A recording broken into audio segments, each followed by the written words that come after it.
If you had told me that night would end with the CEO of my husband's company holding my hand in front of 420 people and saying he had searched for me for 13 years, I would have thought you were mistaking me for someone braver.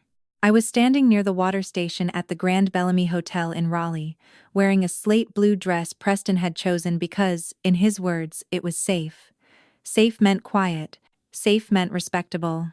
Safe meant nobody would look at me long enough to ask why Preston Ellison, the man being considered for regional vice president at Hawthorne Meridian Benefits, had married a woman who scheduled therapy appointments for injured veterans and came home smelling faintly of antiseptic and cafeteria coffee. My name is Nora Ellison. I am 32 years old, and by the time that gala began, I had become very good at taking up only the space other people allowed me. Preston had spent the car ride adjusting his cufflinks and rehearsing names under his breath. Before we stepped out, he looked at me through the windshield reflection and said, "Tonight is important. Please don't bring up the rehab center. People don't come to events like this to hear sad stories." I nodded. I always nodded. Inside, crystal lights hung over white tablecloths, and a jazz trio played something soft enough to make money sound tasteful. Preston moved through the room like he belonged to every handshake. I followed until Marlene, my mother-in-law, touched my shawl with two careful fingers and whispered, "Sweetheart, one wrong sentence can embarrass an entire family." So I stepped back. 4 minutes later, Everett Langford walked into the ballroom. The room shifted toward him. Preston straightened, but Everett did not look at Preston. He looked at me. Then he stopped. His face changed first. Then his eyes dropped to the thin white scar across my wrist. He walked straight toward me and asked, barely above a whisper, "Were you wearing a yellow raincoat?" My glass went cold in my hand. Then he took my hand in both of his and said, "I've searched for you for 13 years. Please subscribe to support the channel. I bet your phone battery is at 36% right now, right? If that's true, type 7. If not, type 8. Let's see whether I got it right." All right. Enough talking, let's begin the story. For a second, I could not answer Everett Langford. Not because I did not understand the question, but because the words yellow raincoat opened a door inside me I had spent years pretending was only a wall. No one in that ballroom knew what those two words meant. Preston certainly did not. He stood beside me with his polite corporate smile frozen halfway across his face. The smile he used when he was trying to decide whether something was an opportunity or a threat. Marlene's fingers tightened around her silver clutch. Tessa lowered her phone just enough to stare, and I stood there with Everett's hands around mine, feeling 13 years collapse into one breath. Before I could find my voice, my mind went back to that afternoon, to the last normal hours before my life split open in front of strangers. I had left the Veterans Rehabilitation Center at 4:18 p.m., 18 minutes later than I should have. Mr. Alvarez had wanted to try the parallel bars one more time. He was 68, a former Marine, stubborn in the way men become when pride is the last piece of themselves they still recognize. 12 steps. That was all he managed. 12 careful, shaking steps while I walked beside him with one hand near his elbow and the other pretending not to hover. When he finished, his eyes were wet, and he looked embarrassed by it. I told him, 12 is more than 11. He laughed. So did June Calloway from her wheelchair by the window. June was 71, a retired Army nurse with a titanium hip and a mouth that had never once asked permission to tell the truth. She saw the garment bag hanging behind my office door and nodded toward it. "That dress for you, honey?" she asked. "Or for somebody else's opinion of you?" I smiled because smiling was easier than answering. June did not smile back. She had been watching me for months, watching how fast I checked my phone when Preston texted, watching how my voice changed whenever I said, "It's fine." Women like June do not survive war hospitals and bad marriages without learning the difference between peace and silence. Before I left, she caught my wrist gently. Her thumb brushed the pale scar there, the one I usually kept hidden beneath sleeves or bracelets. "People who need you small," she said. are usually terrified of what happens when you stand up straight. I carried those words home with me, though I did not know what to do with them yet. Preston was already dressed when I walked into the house. Navy suit, silver tie, shoes polished so brightly I could see the kitchen light in them. He looked at the clock before he looked at me. "You're late. Mr. Alvarez walked 12 steps today," I said. Preston made the kind of face people make when they are waiting for your sentence to become useful to them. "That's great," he said, already turning back to the mirror. "But we have to be there by 6:30. On the bed, he had laid out the dress, the nude heels, and the small pearl earrings I had worn to 3 other company events, because Marlene once said they made me look understated. My mother's old leather bracelet sat beside my jewelry box where I had left it that morning. I reached for it. Preston noticed in the mirror. "Maybe not that tonight," he said. "It's a little casual." He did not say cheap. He never had to. Then Marlene called on video to see the final look, as if I were a table setting she needed to approve before guests arrived. She tilted her head at the screen, smiled softly, and said, "Perfect. Just remember, Nora, tonight is about Preston's future. Let him lead the conversations." Preston kissed my temple after the call ended. "Mom means well," he said. And just like always, that sentence closed the door on what she had actually done. By the time we reached the hotel, I had already been dressed, edited, and warned. All that was left was for them to remove me from the picture. The Grand Bellamy Hotel had a lobby designed to make ordinary people aware of their shoes. Marble floors, gold-framed mirrors, and white orchids tall enough to look down on you. Preston's family was waiting near the gala backdrop when we arrived. Marlene wore silver. Clayton stood beside her in a black suit, his gold watch heavy on his wrist. Tessa held her phone up before we had even stopped walking, as if the night was already content before it had become a memory. "There they are," Tessa said. "Come on, we need a picture before everyone goes in." Preston's hand settled at the small of my back, guiding me forward, placing me where he thought I belonged. We stood in front of the backdrop that read, "Hawthorne Meridian Benefits, 30 Years of Care." I almost laughed at the word care. Not because it was funny, because sometimes the cruelest rooms are decorated with the gentlest words. Tessa looked at her screen and tilted her head. "Nora, can you step a little to the left? The lighting is weird." I stepped left. She checked the screen again. "Actually, just a little more." So I moved again, until my shoulder was nearly hidden behind one of the orchids. Preston did not look at me. He looked at the camera. Then Tessa gave a small laugh, the kind meant to sound harmless. "You know what? Let's do one with just the Ellisons first." For half a second, nobody moved. Then Marlene lifted her chin. Clayton put his arm around his daughter. Preston leaned toward them. And I stepped out of the frame. That was the part that stayed with me later. Not that Tessa asked. Not that Marlene allowed it. Not even that Preston understood exactly what had happened, and still smiled for the picture. It was that my body obeyed before my pride had time to object. I stood beside a tall white orchid while they became a family without me. Tessa took 3 pictures, then a short video. Marlene laughed at something Clayton said. Preston's smile widened, easy and practiced, the smile of a man whose life looked clean from the right angle. A waiter passed with champagne and asked if I wanted a glass. I almost said no, out of habit. Then I realized he was the first person that evening who had asked me what I wanted. Before I could answer, Preston came back wearing the same smile, but his eyes had already sharpened. "Please don't look so wounded," he murmured. "It makes people uncomfortable." I looked at him then, really looked at him, and saw no cruelty on his face. That was what made it worse. He believed he was managing me the way a man straightens a crooked tie before a photograph. Marlene leaned close, perfume soft and expensive. "Preston has worked too hard to have people misunderstand his choices tonight," she whispered. She did not say I was one of those choices. She did not have to. So I smoothed my dress. I lowered my eyes. I made myself easy to overlook. I told myself I could survive one more night of being invisible. I had no idea invisibility was about to end in the loudest way possible. The ballroom doors opened at 7 sharp, and the Ellisons moved inside as if the photographs in the lobby had settled something. Preston walked half a step ahead of me. Marlene and Clayton were quickly absorbed into a circle of people who looked like they belonged to hospital boards and charity committees. Tessa drifted toward the bar, already reviewing the pictures she had taken, trimming the night into something flattering.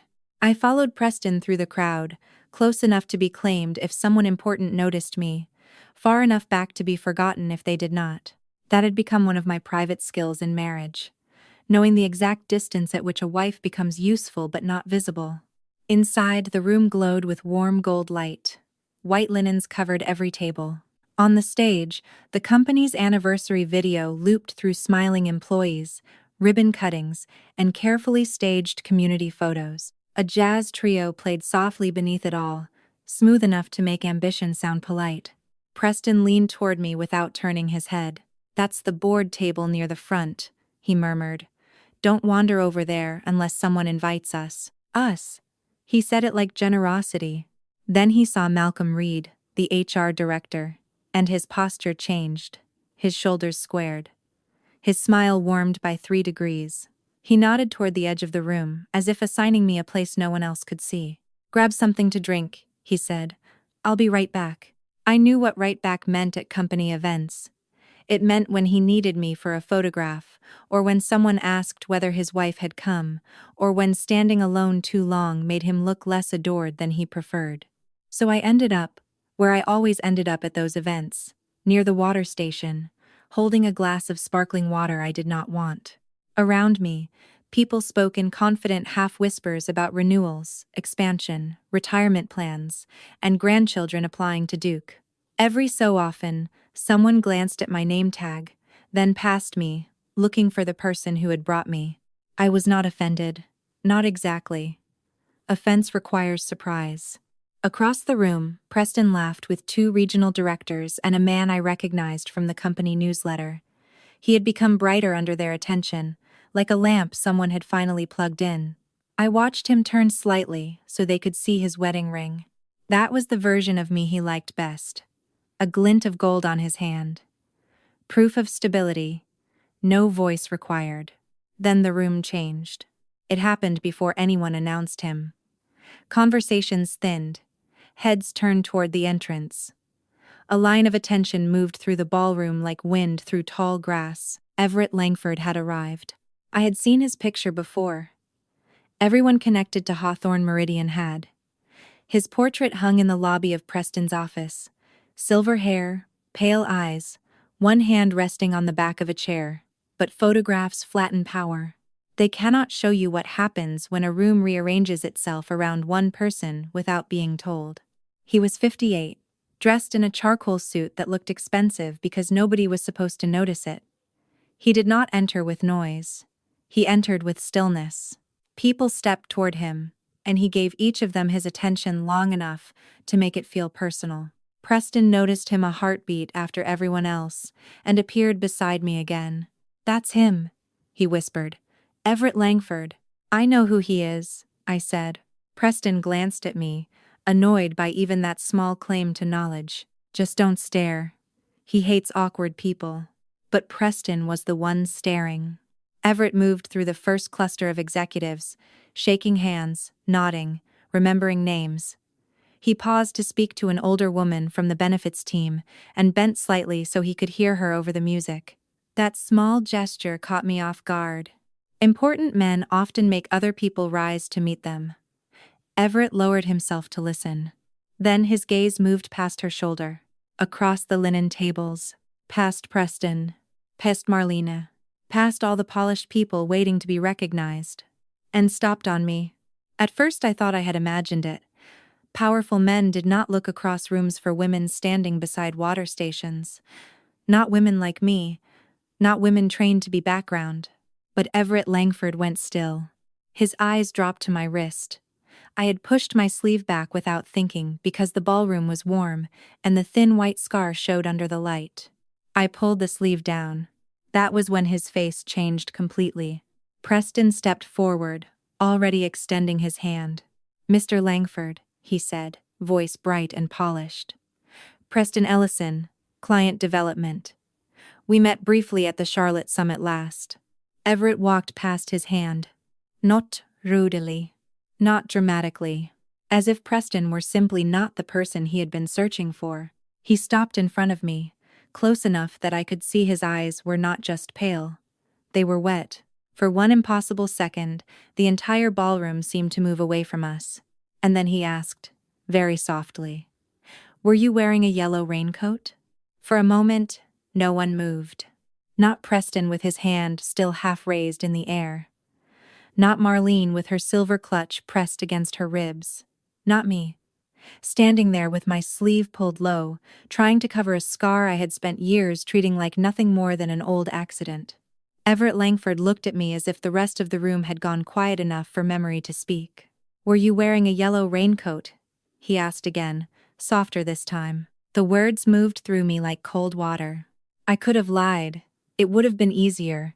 I could have smiled politely and said he had the wrong woman. That was what I had been trained to do in rooms like that. Make things comfortable. Smooth the strange edges. Step backward before anyone noticed the floor had shifted. But then, I remembered June's hand on my wrist that afternoon. People who need you small are usually terrified of what happens when you stand up straight. So I made myself breathe. "Yes," I said. My voice sounded small, but it did not break. It was my mother's. Everett's eyes closed for 1 second. When he opened them, the tears were no longer hidden. Behind him, Preston gave a tight laugh, the kind men use when they think confusion can still be managed. "I'm sorry," he said, aiming the words at Everett, but watching me. "There must be some misunderstanding. Nora's never mentioned knowing you." Everett did not look away from me. "Beaufort County," he said, "after Hurricane Elara." The name hit me harder than I expected. Hurricane Elara belonged to another life, one with soaked socks, emergency lights, and river mud under my fingernails. I was 19 then, too young to understand that some nights do not end when the sun comes up. They wait inside you until someone says the right word. "I was volunteering," I said. Everett nodded slowly, like every syllable mattered. "At the Street Agnes rehabilitation home," he said. "The West Wing flooded first. My mother was trapped in the therapy room. A few people nearby had stopped, pretending not to listen. Conversations thinned around us. Someone lowered a fork onto a plate too carefully. The jazz trio kept playing, but even the music seemed to lose its nerve. Preston stepped closer. "Mr. Langford, I'm sure this is an incredible coincidence, but maybe we should—" Eva lifted one hand. Not sharply. Just enough. Preston stopped speaking. That small silence did something to me. For 7 years, I had watched rooms make space for Preston's voice. I had watched waiters, neighbors, bank clerks, even my own friends adjust themselves around his certainty. And now, the most powerful man in his world had silenced him with one quiet hand. Marlene looked at me as if I had broken a rule she had never thought to write down. Everett looked down at my wrist. "You cut yourself on the window," he said. I touched the scar through my sleeve. There was a therapy table blocking the door. The window was the only way to get air into the room. "My mother kept calling me Ev," he whispered. I looked up. For the first time, his face became familiar. Not the CEO from company portraits. Not the man whose name made Preston stand straighter. But a younger man in waist-deep floodwater, one leg caught beneath fallen equipment, shouting for his mother with a terror so raw it had sounded almost childlike. "She wouldn't let go of your hand," I said. Everett gave a broken laugh, though it sounded more like grief. "No," he said, "she wouldn't." The room had gone almost completely still now. I could feel people watching. I could feel Preston trying to understand how a version of me he had never bothered to ask about could be standing in front of him. Everett reached for my hand slowly enough that I could have pulled away. I did not. He held it in both of his. "I searched every volunteer list I could find for 13 years, he said. "But I only had Nora, a yellow raincoat, this scar, and the sentence my mother repeated for the rest of her life." My throat tightened. "What sentence?" His voice broke when he answered. "You told her. You're not leaving through water alone, ma'am." The glass in my other hand tilted. A drop of sparkling water slid over my finger, cold and bright. 13 years disappeared. And I was 19 again. I remembered the hallway first, not his face. Brown water pushed against my thighs with enough force to make every step feel borrowed. The emergency lights blinked red against the walls of Street Agnes, turning the flooded West Wing into something that looked less like a rehabilitation home and more like the inside of a warning. Medical charts floated past my knees. A slipper bumped against the baseboard. Somewhere down the hall, an alarm kept chirping weakly, as if even the building had grown too tired to scream. I was 19 years old, though I did not feel 19 that night. I had been awake since 4 that morning, working the early shift at a pharmacy outside Wilmington, then driving south with a church relief group because Hurricane Elara had hit harder than anyone on the news had promised. My mother had begged me not to go. Her oxygen machine hummed beside her recliner, while she watched me pull on her yellow raincoat. "That thing is older than you," she said. "Then it knows how to survive weather," I told her. I thought I was being brave. Mostly, I was just too young to understand how fast water can turn a building into a trap. By the time we reached Beaufort County, the roads looked like rivers pretending to be roads. Volunteers were being sent wherever hands were needed. I was assigned to Street Agnes because I knew how to move patients, how to lock wheelchair brakes, how to talk to frightened people without letting my own fear get into my voice. The West Wing was supposed to be clear. It was not. I heard him before I saw him. A man shouting, voice cracking on one word. "Mom!" The therapy room door would not open. Something heavy had fallen behind it. Through the narrow window, I saw an older woman in a therapy chair, gray hair damp against her temples, one hand pressed to her chest. Beside her, a man was trapped under a metal exercise frame, water already above his waist. That man was Everett Langford, though he did not look like anyone important then. He looked like a son who had run out of ways to save his mother. I found a loose IV pole and broke the lower corner of the window. Glass tore across my wrist before I felt pain. I wrapped my hand in the sleeve of the raincoat, reached through, and shoved until the latch gave way. Inside, the water was colder, dirtier. It smelled like river mud, bleach, and old fear. His mother looked at me and whispered, "Don't leave my son." I said the only thing I could think to say. "You're not leaving through water alone, ma'am." There was no plan that deserved to be called a plan. I tied curtain cords around the therapy chair, shoved a fallen door beneath it like a raft, and used a rolling supply cart to brace Everett's leg until he could pull free. He kept apologizing. His mother kept calling him Ev. I kept telling both of them to breathe. When the rescue crew finally reached the east entrance, I helped lift Rosalind Langford onto a stretcher.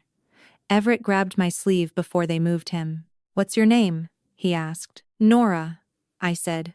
Then someone screamed from the kitchen wing, and I turned toward the sound before he could ask for anything else.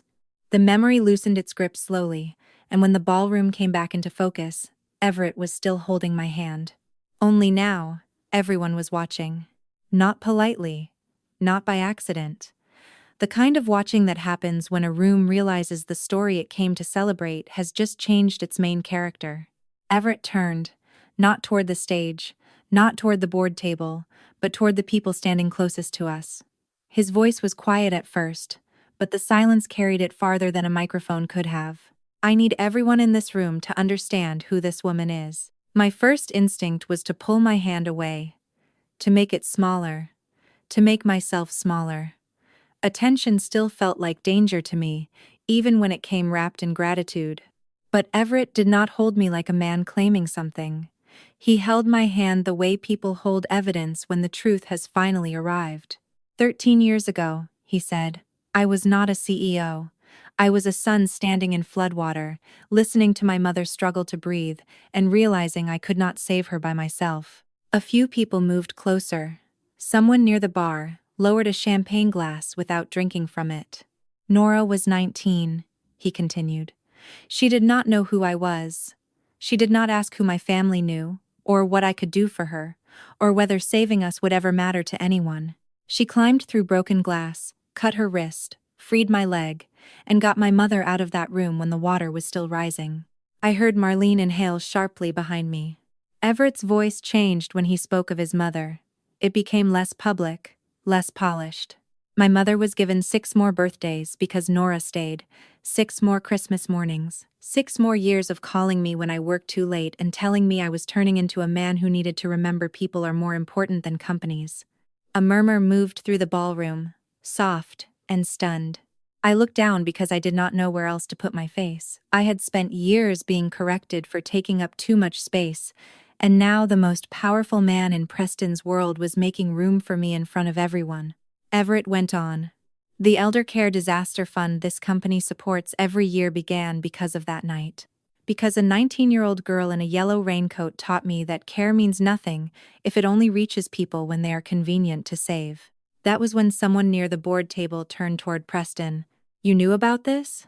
the man asked. Preston's mouth opened, closed, then opened again with a smile that looked painful. "Nora is private," he said quickly.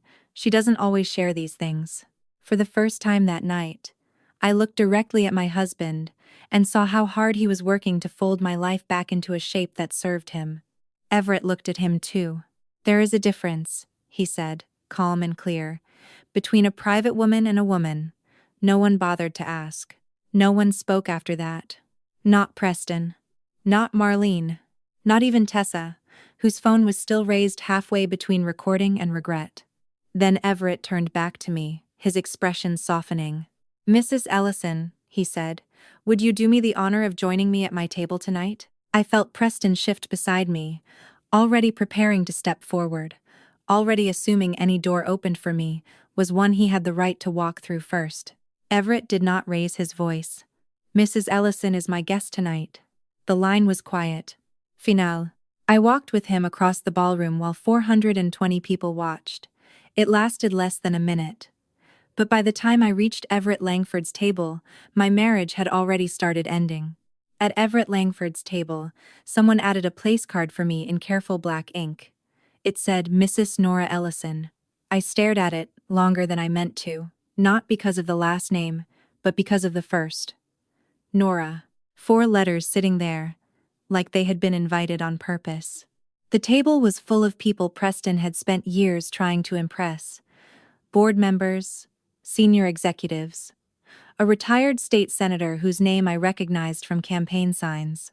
They were polite to me, but not in the distant way people are polite when they want the conversation to pass quickly. They listened. That was the part I did not know what to do with. A woman in a green silk jacket asked what I did now. The old answer rose in me automatically, small and apologetic. "I work at a rehab center. Nothing important. Just scheduling and patient coordination." I almost said it that way, with the apology already built in, because Preston had taught me that some work sounded better if you made it sound smaller first. But Everett was sitting beside me, quiet, giving me the dignity of not rescuing my sentence before I had the chance to speak it.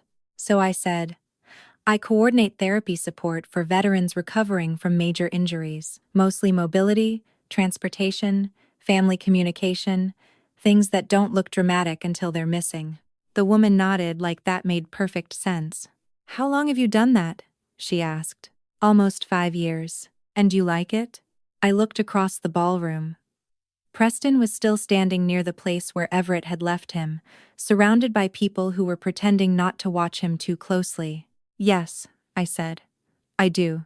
That answer surprised me. Not because it was untrue, but because I had not heard myself say something without checking first whether it would embarrass someone. As the dinner service began, I found myself drifting backward through the 7 years of my marriage, trying to locate the first time I had started trimming pieces off myself to fit into Preston's life. It was hard to find because it had not happened all at once. That is what people misunderstand about being controlled. They picture locked doors, raised voices, dramatic scenes. Sometimes it is quieter than that. Sometimes it is a man smiling as he takes the application for your nursing program off the kitchen counter and says, "Maybe after my promotion." Sometimes it is him telling you that your job is noble, but not to make it your whole personality. Sometimes it is his hand touching your knee under a dinner table when you laugh too loudly. Sometimes It is the look he gives you in the car afterward, the one that says you will pay for having been too much, even if the payment is only silence for 3 days. I had mistaken his certainty for strength when we met.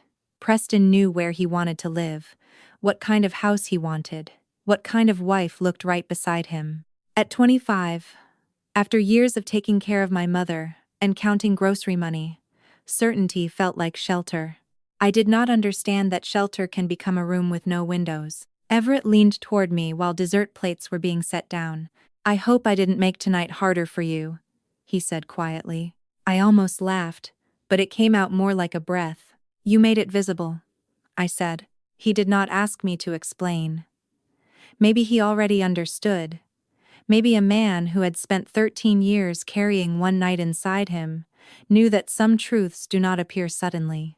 They rise, inch by inch, until the floor can no longer pretend it is level. Across the room, Preston finally looked at me. Not at my dress. Not at the people around me. At me. For 7 years, I had wanted that. Now that I had it, I realized being seen by a man who resented the view was not the same as being loved. The gala ended close to midnight, though for me the night had been over long before the last plate was cleared. People stopped me on the way out. Not many, just enough to make walking difficult. An older woman from claims touched my arm and said her mother had been in assisted living during a hurricane too. A man from compliance told me his father was a veteran and thanked me for the work I did. Their kindness was careful, almost shy, as if they understood I had not come there asking to become a story. Preston waited near the parking garage elevators with his jaw tight and his phone in his hand. Marlene and Clayton had already left. Tessa stood a few feet away, pretending to check messages while watching us through her lashes. The elevator doors closed, and Preston did not wait until we were alone in the car. What the hell was that? His voice was low, but the concrete walls carried it anyway. I looked at him in the reflection of the elevator doors. His tie was loosened now. His smile was gone. Without it, he looked less angry than afraid. "I don't know what you mean," I said. That was not true. I knew exactly what he meant. He meant the part where I had become visible without his permission. "You don't know," he laughed once, sharp and humorless. "The CEO of my company tells 400 people he's been searching for my wife for 13 years, and you don't think that's something you might have mentioned?" "I didn't know he was Everett Langford," I said. "I knew a man named Ev and his mother from one night in a flood." Preston stared at me like I had chosen the least convenient version of the truth. "You expect me to believe you just forgot saving the most powerful man in my industry?" "I didn't save a powerful man," I said. "I helped a son get his mother out of a flooded room." The elevator opened into the garage. Cold air moved around us, smelling of oil and rain on concrete. Preston walked fast toward the car, then stopped so suddenly, I almost ran into him. "You made me look like an idiot tonight." There it was. Not "Are you okay?" Not "Why didn't you ever tell me?" That must have been terrifying. Not "Thank God you survived." Just him. His image. His room. His loss. "I didn't make you look like anything," I said. He turned then, eyes hard. "Don't do that. Don't act innocent. You stood there and let him hold your hand. You let everyone watch me find out with them." I felt something inside me go quiet. Not numb. Clear. "You told me not to embarrass you before we walked in," I said. "Your sister cut me out of the family picture. Your mother warned me not to make people misunderstand your choices. I did exactly what all of you wanted." I stood at the edge of the room and said almost nothing. His mouth tightened. Then Everett Langford crossed the room. For a second, he had no answer. Then his phone rang. "Marlene." He put it on speaker without asking me. "We need to get ahead of this," she said. "People are already talking." I looked out at the rows of parked cars, their windshields shining under fluorescent lights. Not one of them asked if I was all right. That was when I understood. They were not ashamed because they had hurt me. They were ashamed because other people had finally seen it. By Monday morning, the story had already escaped the ballroom. I woke to my phone lighting up on the nightstand. 37 messages. 2 missed calls from a number I recognized from the rehabilitation center. One voicemail from June that simply said, "Honey, I saw it. Call me when you can breathe." For a moment, I thought someone from the gala must have posted Everett's speech. Then I saw the clip. It was not the speech. It was Tessa's video. She had filmed the family in the lobby, smiling beneath the company backdrop.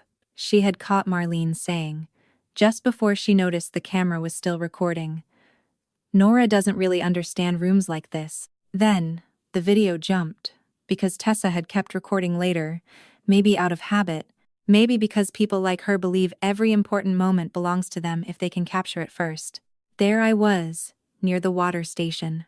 There was Everett walking past Preston's hand.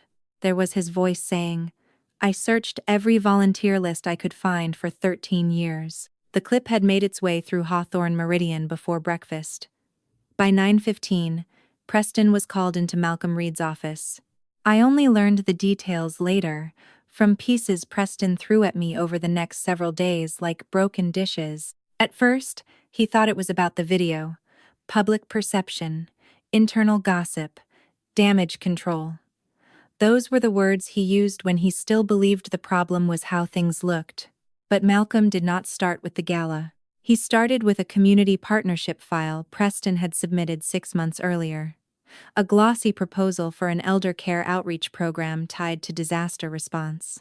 On page 3, under volunteer development, Preston had listed me as a founding consultant. I had never seen the file. I had never signed anything. I did not even know the program had a name. When Malcolm asked for documentation, Preston said it was informal. When Malcolm asked why my background had been used without written consent, Preston said husbands and wives did not usually need paperwork between them. When Malcolm asked why several paragraphs matched an earlier proposal written by a junior analyst named Avery Holt, Preston stopped having easy answers. That was the part he hated most. Not being accused.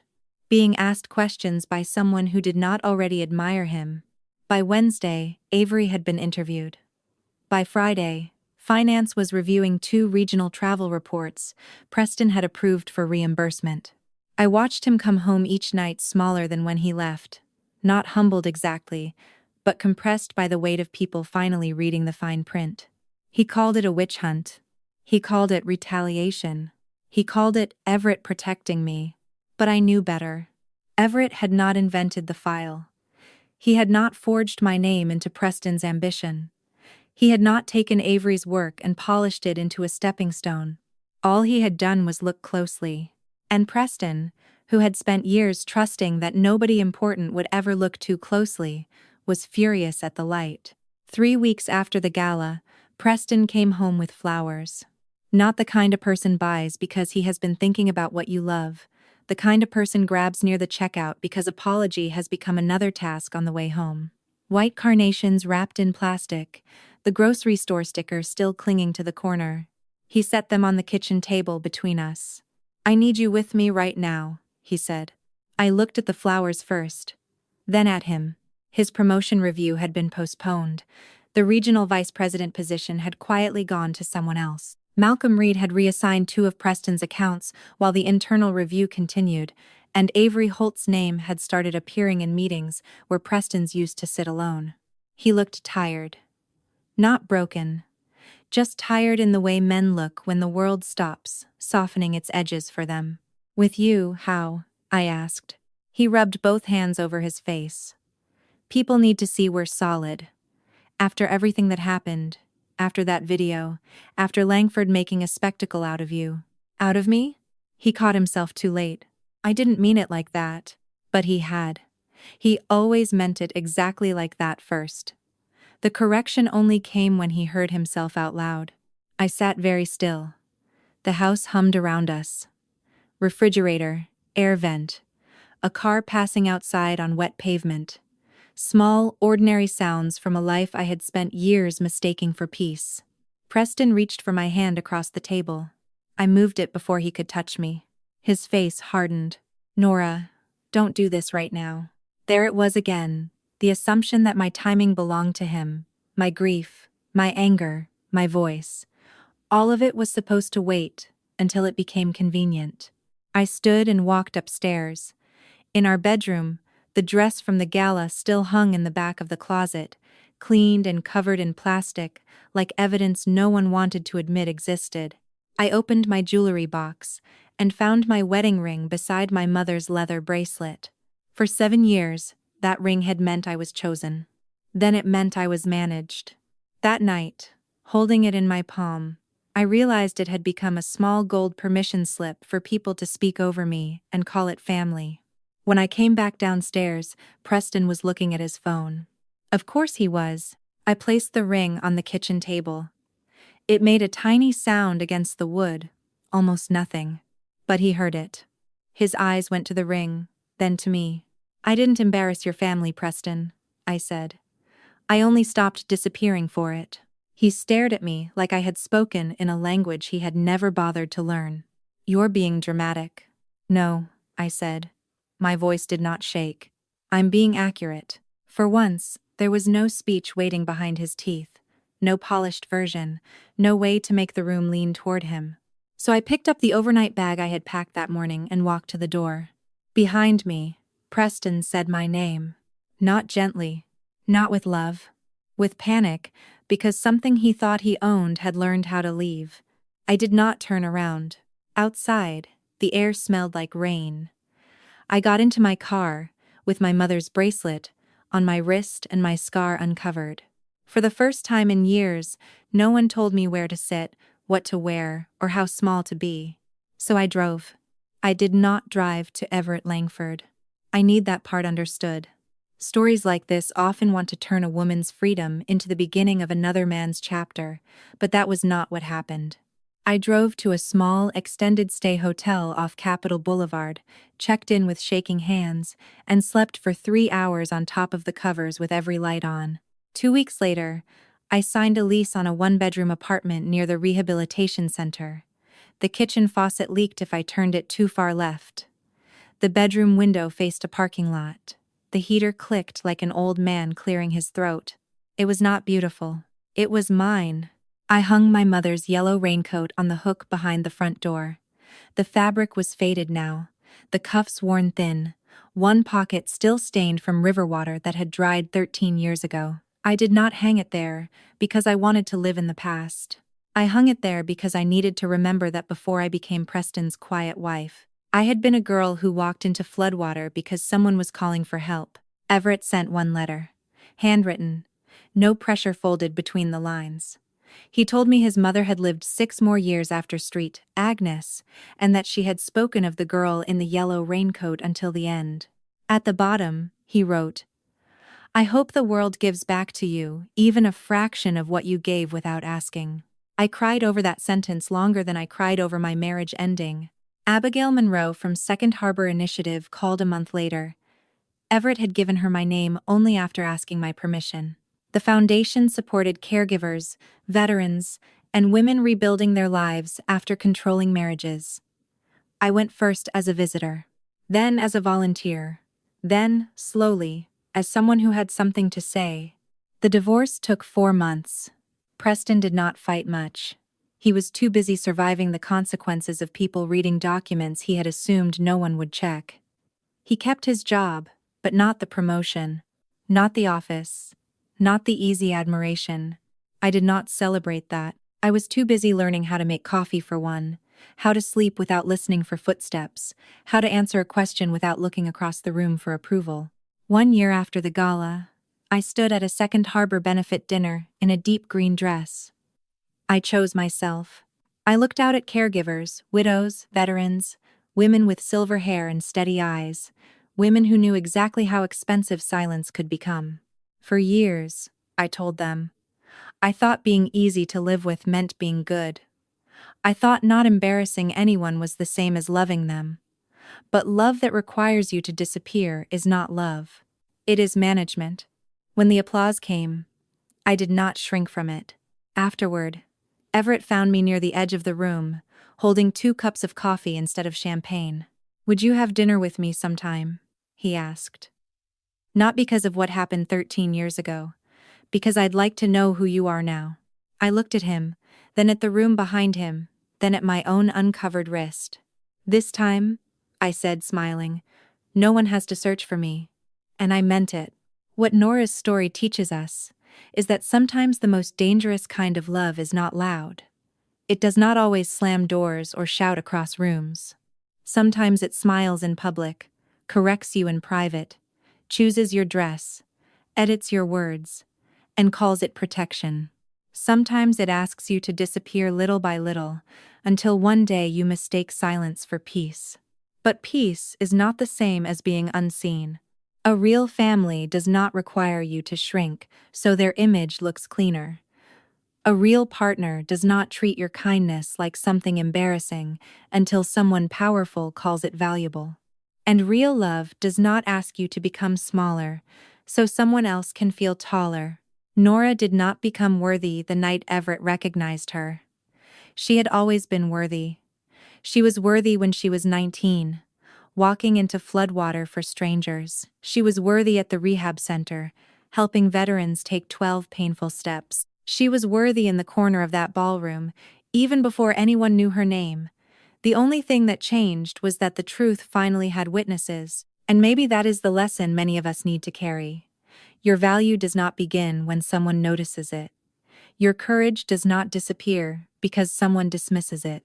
Your story does not become meaningless just because the people closest to you never ask the right questions. There are people who will only love the version of you that serves them. They will call your silence loyalty. They will call your pain drama. They will call your freedom betrayal. But healing begins the moment you stop confusing their comfort with your responsibility. If this story reminded you of someone who has been made to feel small, or if you have ever had to rebuild yourself after years of being overlooked, I would love to hear your thoughts in the comments. Where are you watching from, and what part of Nora's story stayed with you the most? And if you believe every quiet person deserves the chance to be seen, please like this video, subscribe to the channel, and turn on notifications. There are many more stories like this waiting to be told, and I do not want you to miss the next one.